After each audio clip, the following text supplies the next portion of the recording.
Thursday ay CDC Day. Ihahatid namin sa inyo mga programa at proyekto ng Clark Development Corporation para sa patuloy na pag-unlad ng Clark Freeport Zone tungo sa isang bagong Pilipinas. Clark itinuturing na gateway sa Luzon Economic Corridor, kasabay ng pagpapalawak ng turismo sa lugar. Samantala, silipin din natin ang part 2 ng ating food trip sa isang modern kitchen sa Clark. Ang lahat ng yan sa report na ito. Sa pagpapalakas ng ekonomiya sa Luzon, mahalaga ang mabilis na paggalaw ng mga produkto, serbisyo at pamumuhunan. At dito, may malaking papel ang Clark. Dahil sa lumalawak nitong connectivity at business ecosystem, itinuturing ang Clark bilang gateway sa Luzon Economic Corridor o LEC. Bakit sa Clark pumupunta ang malaking negosyo at pamumuhunan? Dahil sa Clark, halos kumpleto na ang mga pangangailangan ng isang negosyo upang lumago at magtagumpay. Ito lamang ang Freeport Zone sa bansa na may sariling international airport, konektado sa mga pangunahing expressway tulad ng SCTEX, NLEX at TPLEX. May matatag na telecommunications infrastructure at tahanan ng mga pandaigdigang logistics operators na nagpapabilis sa paggalaw ng mga produkto at serbisyo. Sa kasalukuyan, mahigit 1,285 locator companies at higit 151,593 na manggagawa ang bumubuo sa malawak na industrial at labor ecosystem nito na nagbibigay ng matatag na supply chain, skilled workforce at mga oportunidad para sa mga bagong industriya at lumalawak na mga negosyo. Hindi dito nagtatapos ang bentahe ng Clark. Patuloy ding lumalawak ang logistics ecosystem nito upang matugunan ang pangangailangan ng mga kumpanyang umaasa sa mabilis at epesyenteng paggalaw ng mga produkto. Kabilang sa mga bagong dagdag sa logistics infrastructure ng Clark, ang 15 hektaryang expanded gateway ng FedEx at ang 3 hektaryang sorting facility ng UPS Philippines. Ang mga pasilidad na ito ay nagpapalawak sa kakayahan ng Clark bilang isang pangunahing logistics at distribution hub na nagpapabilis sa paggalaw ng mga produkto mula sa mga pabrika patungo sa mga pamilihan sa loob at labas ng bansa. Ang Luzon Economic Corridor ay nag-uugnay sa Subic, Clark, Metro Manila at Batangas na nakatuon sa logistics, energy, digital infrastructure at advanced manufacturing. Mula sa dating 8 partner, lumawak na ito sa 12 para mas mapalakas ang private sector investments at resilient supply chains. Sa susunod na Setyembre, gaganapin ang inaabangang Luzon Economic Corridor Investment Forum. Layunin nito na mas mapalakas ang ugnay ng mga lugar, negosyo at pamumuhunan para sa mas matatag na ekonomiya.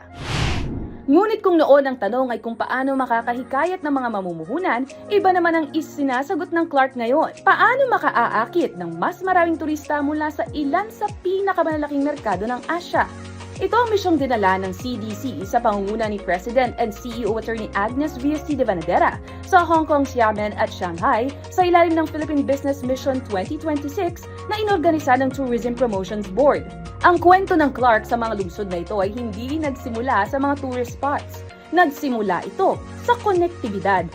Sa Hong Kong, binigyang diin ang strategic location ng Clark at ang papel nito bilang tulay sa pagitan ng Pilipinas at isa sa pinakamahalagang sentro ng kalakalan at paglalakbay sa Asya.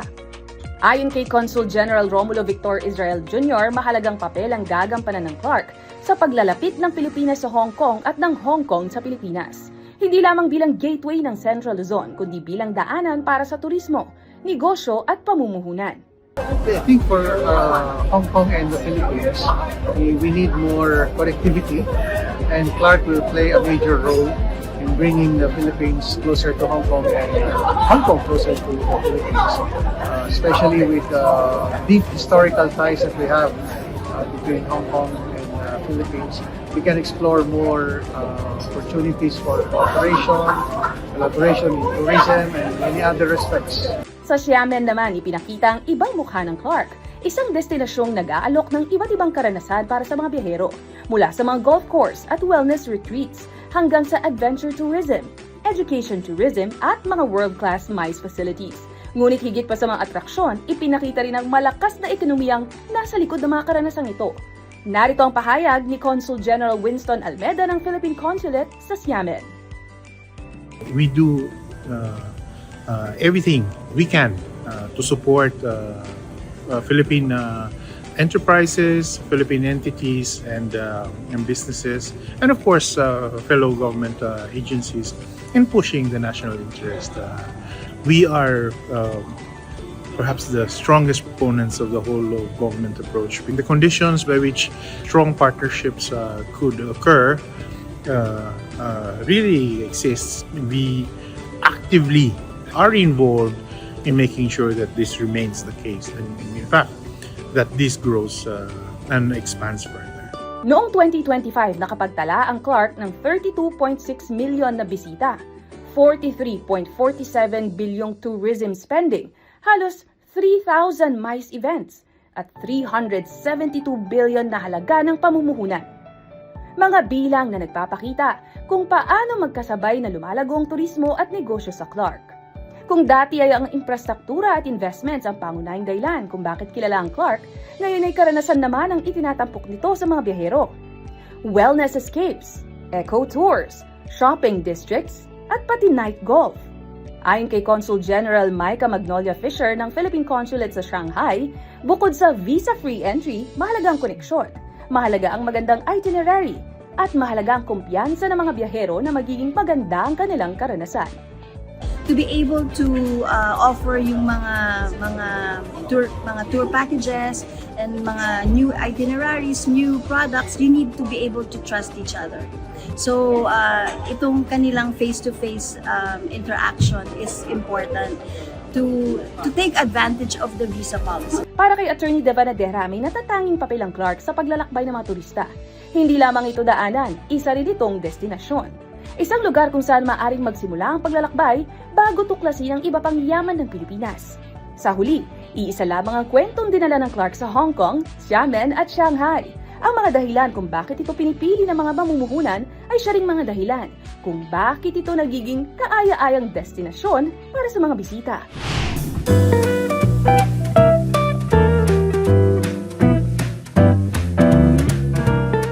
Welcome po to Sari Sari, Malaus ko po. We're ready to have you.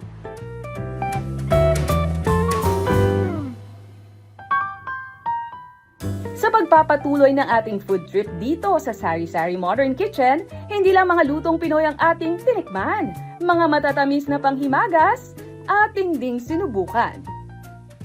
So, ito, mauna tayo dito, yung leche flan. Ang difference ng leche flan namin is we make it with fresh Carabao's milk. So, walang kondensada, walang... ito, talagang farm fresh eggs at saka fresh Carabao's milk. So, makikita mo even the texture, it's different. The flavor is different.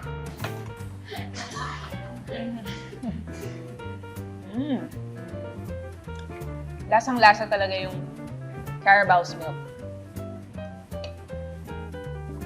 Tapos ito, we call them palitaw bombs. Kaya palitaw bombs, yung loob niya, there's yema filling. So, I recommend that you put it in your mouth in one bite. Once you bite through it, may magpo-pop na flavor ng ng yema. Handa na ba kayo?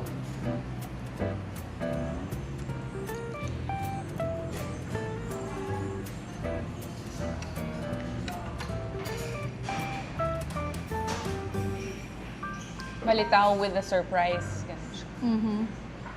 Hindi rin mawawala ang hilig nating mga Pilipino sa pasalubong. Kaya naman dito sa Sari Sari, sari-saring treats din ang pwede niyong iuwi. Aside po sa aming karinderya, we also have yung pong mga pampasalubong namin. Like meron po tayo yung mga masa podrida or nasi balls and San Nicolas cookies from the province of Pampanga. Pero most especially, meron po kami yung mga sarili po naming products. For example, Panga's famous Ititian. We also have our bagoong. And then we also have our mixed nuts. And meron po kami yung spicy tom yum nuts. So I hope you can try our pasalubong corner pag nandito po kayo sa Pampanga. Kung ang hanap niyo naman ay mas intimate na dining experience, maaaring i-avail ang kanilang function room para sa inyong mga espesyal na okasyon. Bukas ang Sari Sari Modern Kitchen araw-araw mula alas 11 ng umaga hanggang alas 9 ng gabi. Sa Sari Sari Modern Kitchen, sari-sari ang pagpipilian at hindi lang iisa ang lasang babalik-balikan. Sa Clark, ang bawat bagong pamumuhunan, mas matatag na koneksyon at masiglang turismo ay lumilikha ng trabaho at kabuhayan para sa mas maunlad at mas masaganang bagong Pilipinas. Ako po si Attorney Nicolette Henson para sa CDC sa Bagong Pilipinas.